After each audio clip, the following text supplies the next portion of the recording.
BJP सांसद CP Joshi का बयान, राजस्थान में निवेश को लेकर के कांग्रेस के आरोपों का दिया जवाब।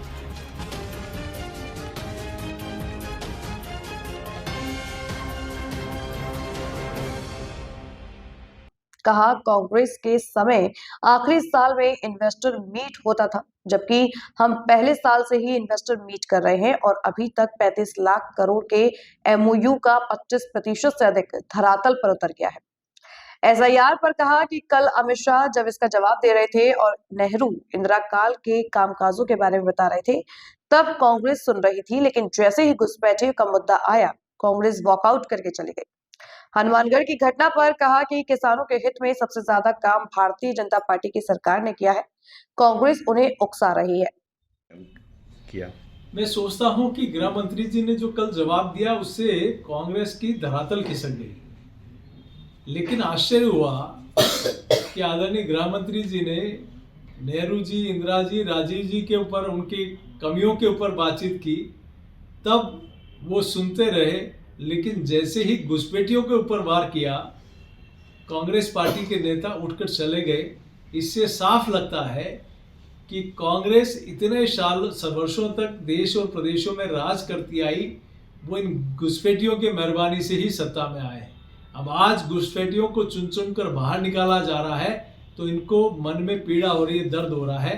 तो मैं सोचता हूँ एसआईआर में हो क्या रहा है। ये भी यही कह रहे हैं कि मतदाता सूची का शुद्धिकरण होना चाहिए। तो मतदाता सूची का शुद्धिकरण का मतलब ही यही है कि इस देश की मतदाता सूची में उसी व्यक्ति का नाम होगा जो इस देश का नागरिक होगा, जो जीवित होगा, जो वयस्क होगा। तो यही तो एसआईआर में हो रहा है। फिर तकलीफ किस बात की? इनको तकलीफ सिर्फ इस बात से है कि घुसपैठियों के नाम कैसे कट रहे हैं, उनको बाहर जाना, वो बाहर क्यों जा रहे हैं, तकलीफ इस बात की है उन लोगों। देखिए, मैं सोचता हूं कि ये कहीं न कहीं कांग्रेस पार्टी के लोग, जब कोई मुद्दा नहीं बचा, मैं कहना चाहता हूं कांग्रेस पार्टी के लोगों को, इस देश में प्रधानमंत्री फसल बीमा योजना कौन लेकर आया? इस देश में किसान क्रेडिट योजना कौन लेकर आया? इस देश में प्रधानमंत्री सड़क योजना कौन लेकर आया? इस देश में एमएसपी का लागत से 1.5 से 2 गुना लागत किसने की? इसमें बूंद बूंद सिंचाई योजना कौन लेकर आया?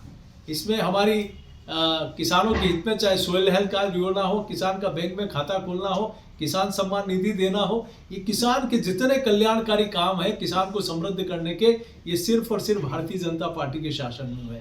उन्होंने इन 60 वर्षों में कांग्रेस के हित में क्या किया, उसके बारे में बताना चाहिए। जानबूझकर कहीं न कहीं किसानों को उकसाना और कुछ इस प्रकार के उपद्रव पैदा करना, इससे अच्छा है कि किसान हित में जो काम हुए हैं उस दिशा में आगे बढ़े। और कई कमियां हैं, तो कमियों को कहां ले जाके, किस दिशा में आप किसान को ले जा रहे हैं?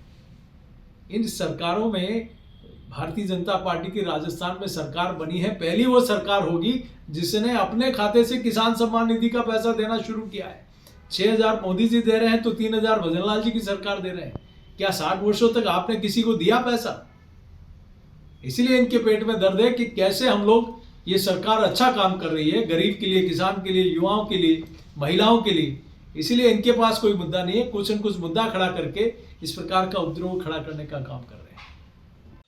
35 लाख करोड़ का इन्वेस्टमेंट हुआ, उसका 25% धरातल पर आ गया। मुझे सोचना चाहिए कांग्रेस के नेताओं का, पहले उसका एग्जामिन करना चाहिए, उसकी स्टडी करनी चाहिए कि आप इन्वेस्टमेंट मीट करते थे चौथे साल में जनता को बरगलाने के लिए।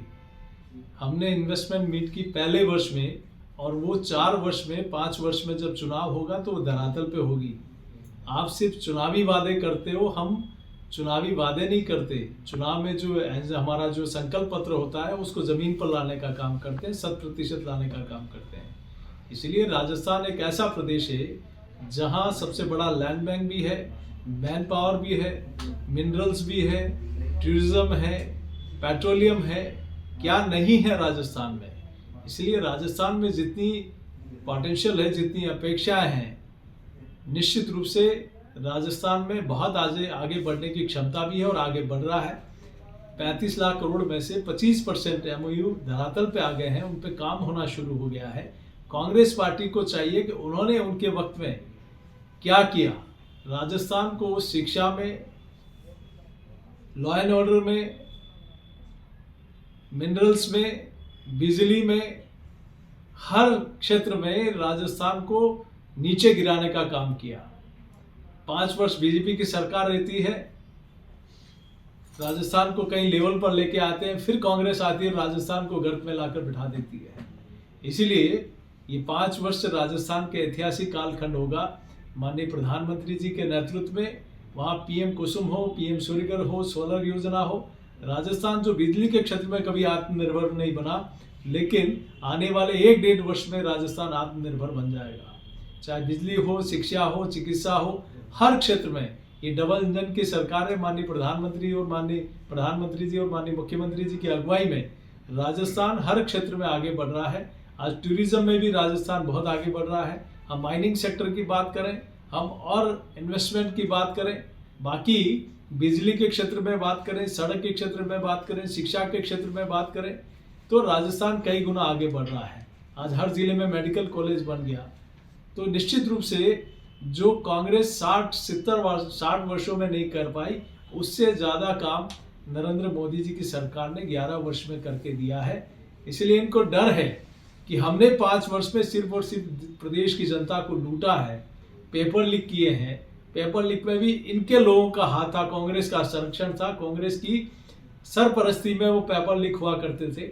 आज राजस्थान में इतने एग्जाम हो गए, इतने पेपर हो गए, एक भी पेपर लीक नहीं हुआ। वही संसाधन, वही प्रदेश, वही प्रशासन, लेकिन जब काम करने वाला योग्य व्यक्ति होता है तो हर दिशा में सफलता मिलती है। तो मुझे सोचना है कि कांग्रेस के लोगों को अपनी कमियों के ऊपर, जो उन्होंने गलतियां की है, उस पर कहीं चिंतन करना चाहिए, न कि कटाक्ष करने।